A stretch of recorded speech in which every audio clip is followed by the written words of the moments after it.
Warning: capacitors can retain an electrical charge even when the equipment is powered off. Always disconnect power and follow proper safety procedures before servicing HVAC equipment. Hi, my name's Derek, and I'm going to talk to you today about testing a capacitor. Alright guys, we're checking the capacitor, so what are we going to do first? Turn off the power. That's right, we're going to kill the power. Next, we're going to take our panel off.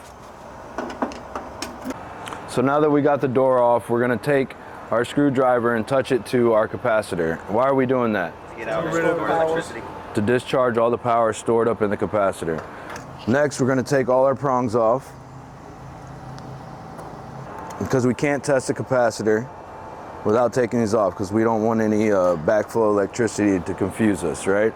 And we're going to check on our capacitor. It's going to say 35.5, so we should read 35 and 5 for our fan, 35 for our. So what are we going to put our voltmeter on? Microfarads. MFD, microfarad, that's right. What are we testing? Common and Herm. Common and Herm to give us our 35 for our compressor. We'll see what we got. All right, that's 35. Now let's check our fan to common, right?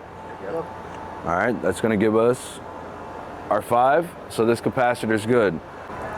And if you see a swollen capacitor at a customer's house, you already know it's bad. So you see something like that, you're definitely going to want to change it out. And today, that's how we change a capacitor. Come join us at Florida Academy. We'd love to have you. My name's Derek. I'm one of the instructors here, and here our guys love to learn and learn HVAC.